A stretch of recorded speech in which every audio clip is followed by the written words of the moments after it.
이사갈의 아들들은 돌라와 부하와 야숲과 시므론 네 사람이며 돌라의 아들들은 우시와 르바야와 여리엘과 야메와 입삼과 스무엘이니 다 그의 아버지 돌라의 집 우두머리라. 대대로 용사이더니 다윗 때 이르러는 그 수요가 22,600명이었더라. 우시의 아들은 이스라히야요, 이스라히야의 아들들은 미가엘과 오바댜와 요엘과 이시야 다섯 사람이 모두 우두머리며 그들과 함께 있는 자는 그 계보와 종족대로 능히 출전할 만한 군대가 36,000명이니 이는 그 처자가 많기 때문이며 그의 형제 이사갈의 모든 종족은 다 용감한 장사라. 그 전체를 계수하면 87,000명이었더라. 베냐민의 아들들은 벨라와 베겔과 여디아엘 세 사람이며 벨라의 아들들은 에스본과 우시와 우시엘과 여리뭇과 일이 다섯 사람이니 다 그 집의 우두머리여 큰 용사라. 그 계보대로 계수하면 22,034명이며 베겔의 아들들은 스미라와 요아스와 엘리에살과 엘류에네와 오므리와 여레못과 아비야와 아나돗과 알레메시니 베겔의 아들들은 모두 이러하며 그들은 다 그 집의 우두머리여 용감한 장사라. 그 자손을 계보에 의해 계수하면 22,200명이며 여디아엘의 아들은 비란이요 비란의 아들들은 여우수와 베냐민과 에훗과 그나아나와 세단과 다시스와 아이사알이니 이 여디아엘의 아들들은 모두 그 집의 우두머리여 큰 용사라. 그들의 자손 중에 능히 출전할 만한 자가 17,200명이며 일의 아들은 숫빔과 훗빔이요 아엘의 아들은 후심이더라. 납달리의 아들들은 야시엘과 구니와 예셀과 살루미니 이는 비라의 손자더라. 므낫세의 아들들은 그의 아내가 낳아준 아스리엘과 그의 소실 아람 여인이 낳아준 길르앗의 아버지 마길이니 마길은 훗빔과 숫빔의 누이 마아가라 하는 이에게 장가들었더라. 므낫세의 둘째 아들의 이름은 슬로브핫이니 슬로브핫은 딸들만 낳았으며 마길의 아내 마아가는 아들을 낳아 그의 이름을 베레스라 하였으며 그의 아우의 이름은 세레스이며 세레스의 아들들은 울람과 라겜이요 울람의 아들들은 부단이니 이는 다 길르앗의 자손이라. 길르앗은 마길의 아들이요 므낫세의 손자이며 그의 누이 함몰레겟은 이스옷과 아비에셀과 말라를 낳았고 스미다의 아들들은 아이안과 세겜과 리키와 아니암이더라. 에브라임의 아들은 수델라요 그의 아들은 베레시요 그의 아들은 다하시요 그의 아들은 엘레아다요 그의 아들은 다하시요 그의 아들은 사바시요 그의 아들은 수델라며 그가 또 에셀과 엘르앗을 낳았으나 그들이 가드 원주민에게 죽임을 당하였으니 이는 그들이 내려가서 가드 사람의 짐승을 빼앗고자 하였습니다. 그의 아버지 에브라임이 여러 날 슬퍼함으로 그의 형제가 가서 위로하였더라.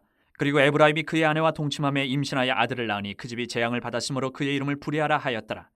에브라임의 딸은 세하라이니 그가 아렛 윗성 베토론과 우센세라를 건설하였더라. 부리아의 아들들은 레바와 레셉이요 레셉의 아들은 델라요 그의 아들은 다하니요 그의 아들은 라단이요 그의 아들은 암미우시요 그의 아들은 엘리사마요 그의 아들은 눈이요 그의 아들은 여우수하더라.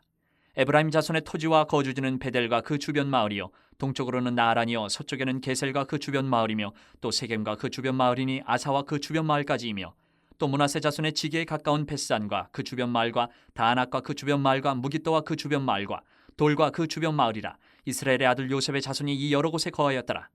아셀의 아들들은 임나와 이스하와 이스위와 브리아요 그들의 매제는 세라이며 브리아의 아들들은 헤벨과 말게엘이니 말게엘은 비르사이스의 아버지이며 헤벨은 야블렛과 소멜과 호담과 그들의 매제 수아를 낳았으며 야블렛의 아들들은 바삭과 비말과 아스와시니 야블렛의 아들은 이러하며 소멜의 아들들은 아히와 로가와 호바와 아람이요 그의 아우 헬렘의 아들들은 소바와 임나와 셀레스와 아마리요 소바의 아들들은 수아와 하르네벨과 수알과 베리와 이무라와 베셀과 훗과 사마와 실사와 이드란과 부에라요 예델의 아들들은 여분네와 비스바와 아라요 울라의 아들들은 아라와 한니엘과 리시아이니 이는 다 아셀의 자손으로 우두머리요 정선된 용감한 장사요 방백의 우두머리라. 출전할 만한 자를 그들의 계보대로 계수하면 26,000명이었더라. 베냐민이 낳은 자는 맏아들 벨라와 둘째 아스벨과 셋째 아하라와 넷째 노하와 다섯째 라바이며 벨라에게 아들들이 있으니 곧 아딸과 게라와 아비웃과 아비수아와 나아만과 아호아와 게라와 스부반과 후람이라. 에훗의 아들들은 이러하니라.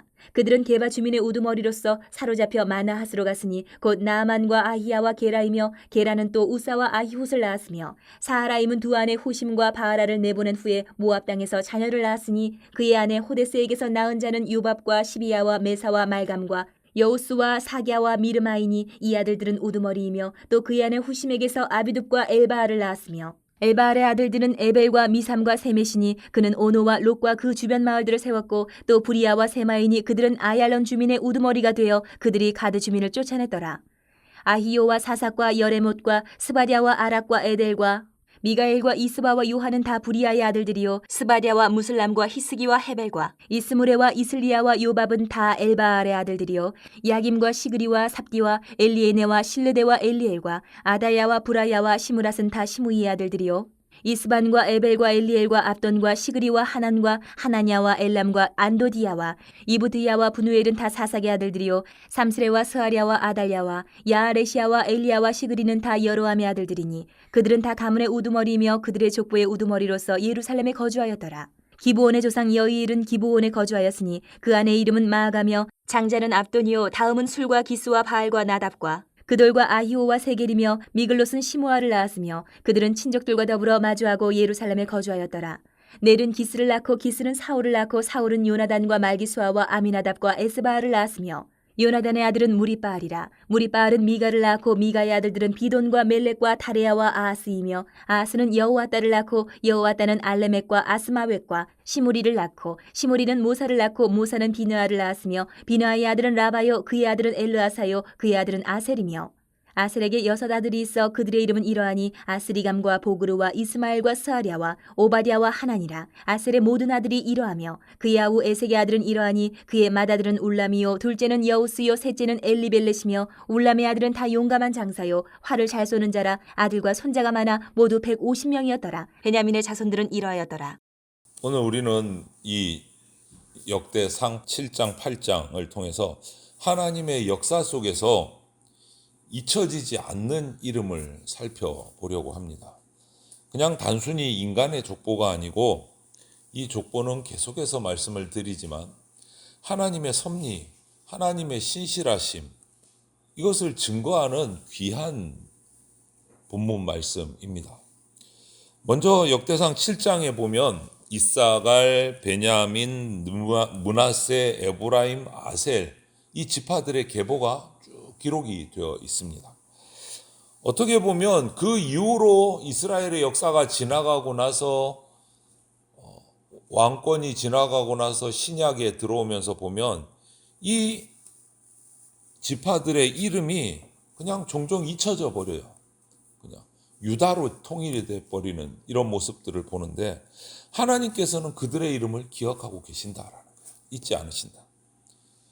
이 말은 오늘날에 와서도 하나님께서는 우리 한 사람 한 사람을 잊지 않고 기억하신다는 사실을 우리가 잊으면 안 됩니다.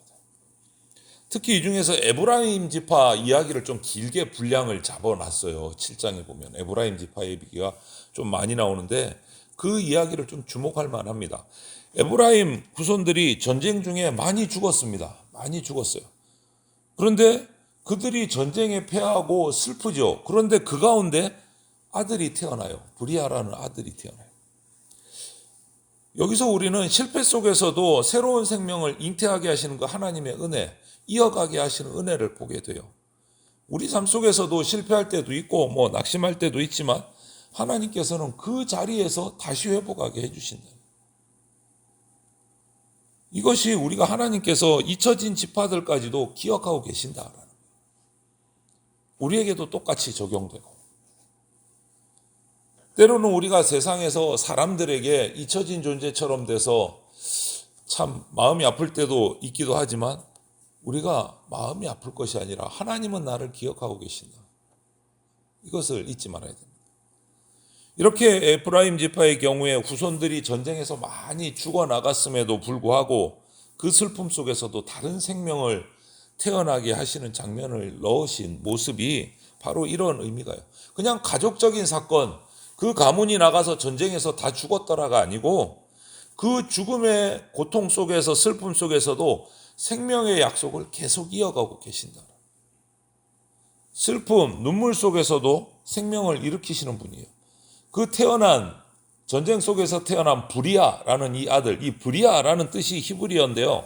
뜻이 별로 좋지가 않아요. 브리아의 뜻이 뭐냐면 재난, 시련 이런 의미를 가지고 있어요. 재난, 시련. 아니 좀 좋은 이름 짓지. 안 그래도 전쟁에서 다 죽어나가가지고 지금 후손이 거의 끊어질 판인데 이름을 지어도 꼭 왜 이렇게 지었을까? 그런데 그 브리아로부터 에브라임이 계보가 이어져요. 그 좋지 않은 이름 같은데 거기서부터 에브라임의 새로운 역사가 일어나요. 우리 인생 속에서도 실수도 있고 좌절도 있지만 하나님은 바로 그 실패 속에 실수 속에 그 자리에서 다시 구원의 역사를 열어가십니다. 실패가 끝이 아니라는 거예요. 그 실패가 회복의 출발점이 되게 만드시는 것이 하나님의 은혜다. 이런 에브라임 지파의 그 실패의 이야기 속에서도 하나님의 은혜는 에브라임이 잊혀지는 게 아니고 계속 이어지고 있다. 계속 이어지고 있다. 여러분 보십시오. 어제 본문에서 나왔죠. 르우벤이 장자였는데 장자권을 빼앗아서 요셉 지파에게 주셨어요. 그 요셉 지파가 어느 지파입니까? 바로 에브라임과 므낫세 지파예요. 그들의 장자권을 인정하시고 전쟁에 졌음에도 계속 이어가게 하시는 거예요. 하나님의 역사는 기가 막히게 이어집니다. 실패가 아니다라는 거예요. 다시 회복하게 하시는 거예요. 그리고 그 지파들을 7장에 등장하는 지파들을 보면 그 마지막에 항상 이렇게 돼요. 능히 싸움에 나갈 만한 자가 몇 명이더라. 이렇게 기록을 해요. 오늘날 이 모습이 단순히 인구조사가 아니고 하나님의 백성으로서의 책임을, 영적 싸움을 싸워야 하는 자들의 준비된 모습을 보여주시는 거예요. 하나님께서는요, 지금도 이제 물리적 전쟁이 아니고 영적 싸움이 되었지만 우리에게 기도의 무릎, 말씀의 검으로 무장된 당신의 백성들을 찾고 계신다라는 거예요. 진짜 힘은요, 하나님께 있습니다. 진짜 힘. 이스라엘, 특히 이 오늘 7장 8장에 등장하는 그 지파들 중에 이사갈 지파는요, 이 이사갈의 후손들은 대대로 용사였습니다. 그 이후로도 엄청난 용사들이 이사갈 지파에서 나왔어요. 힘으로는 당할 수 없는 용맹한 자들이에요. 숫자도 막강해요. 7장에 보면 이사갈 지파 후손들. 베냐민 지파도 또 만만치 않습니다. 7장에 보면. 그런데 여기서 하나 짚고 넘어가야 될 것은 이 물리적인 힘이 하나님의 진짜 힘이 아니다는 거예요. 진짜 힘은 하나님께 순종하냐.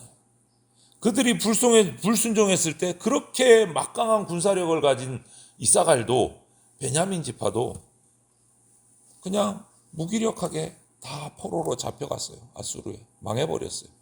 인간의 힘만 믿었다가, 육체의 힘만 믿었다가. 안타까운 면도 있죠. 우리가 잘 아는 사람 있잖아요. 용사 삼손.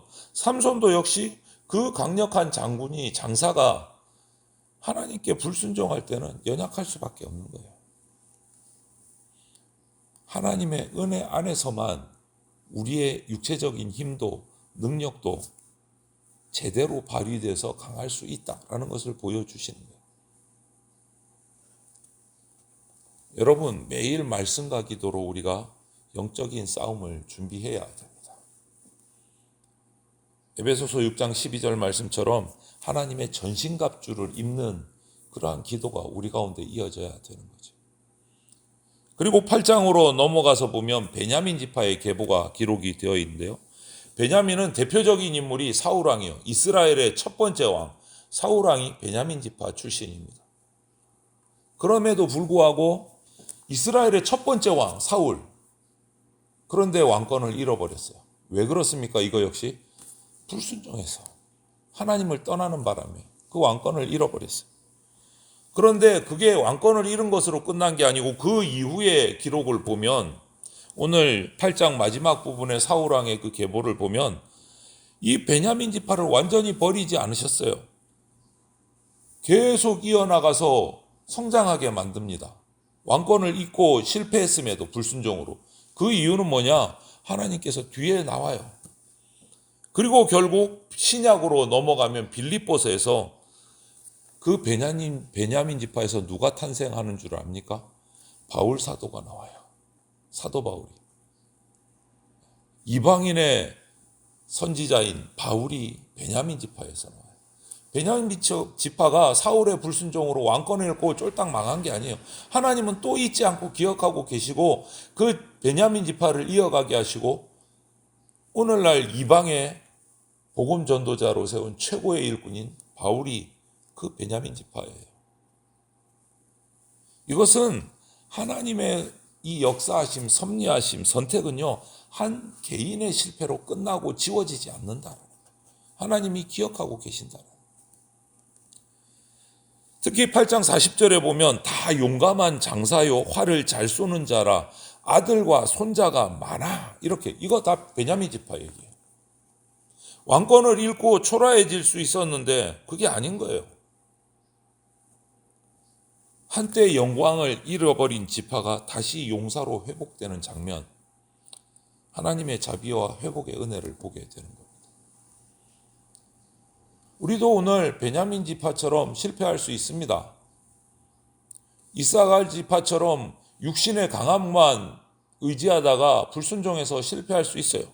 그런데 거기서 끝이 아니고 회개하고 순종으로 돌아서면 하나님은 그 이름을 기억하고 계시고 다시 회복시켜 주신다. 순종이 사는 길입니다. 순종이.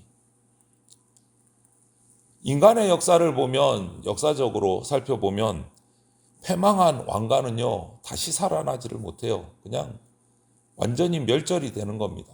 패망한 왕가는. 하지만 이스라엘의 초대 왕인 사울은, 그 베냐민 지파는 블레셋에게 패하고 패망하고 사울 왕도 죽고 다 죽었지만, 그의 아들 요나단도 전쟁에서 죽었지만 그 가문은 계속 번성합니다. 그 이유가 어디 있느냐? 신명기 28장에 나와요. 사울 왕의 가문이 망하고도 지금까지 이렇게 사도 바울까지 이어져서 큰 일을 할 수 있었던 원인, 이유, 그것은 신명기 28장에 보면 사울 왕의 아들이었던 요나단이 하나님의 뜻대로, 자신이 왕이 돼야 되는데 하나님의 뜻대로 다윗을 왕으로 세우는데 순종합니다. 자신이 왕이 돼요. 왕자니까. 그런데 자신은 물러나고 하나님이 지명하고 세우신 다윗을 왕으로 세우게 됩니다. 이거예요. 하나님의 뜻에 순종하는 거예요. 하나님의 뜻에 순종하는 거예요. 여러분 한번 생각해 보세요. 자기가 왕자예요. 왕이 되는 것이 길이 딱 열려 있는 사람이에요. 그것을 내려놓기 쉽겠습니까? 그런데 요나단은 단 한순간의 망설임도 없이 하나님 앞에서 다윗을 왕으로 순종하고 세워요. 자기는 물러납니다. 다윗을 살려내요. 다윗만 죽으면 자신이 왕이 되는데 다윗을 살려냅니다. 말씀에 순종하는 것만이 복된 삶의 비결입니다. 그 결과 사울의 가문 베냐민 지파가 사도 바울을 배출하게 돼요. 그 가문에서 사도 바울을. 여러분, 오늘 이 7장과 8장의 말씀들을 보면서 이렇게 한마디로 요약하고 싶습니다. 여러분을 권면하고 싶습니다. 오늘 하루를 살아가실 때도 성공보다는 순종의 길로 살아가시기를 바랍니다. 하나님은 우리를 잊지 않으시고 우리 이름을 기억하고 계십니다. 실패 속에서도 회복을 여시는 분이시고 약한 것 같지만 우리를 군사로 부르시는 분이십니다. 오늘 하루도 오늘 이 역대상 7장 8장의 말씀을 묵상하시면서 역사 속에서 일하시는 그 하나님을 믿음으로, 하나님이 우리의 이름을 기억하고 새기시고 계시다는 그것을 믿고 순종함으로 살아가는 저와 여러분들이 다 되시기를 주님의 이름으로 축원을 드립니다. 아멘.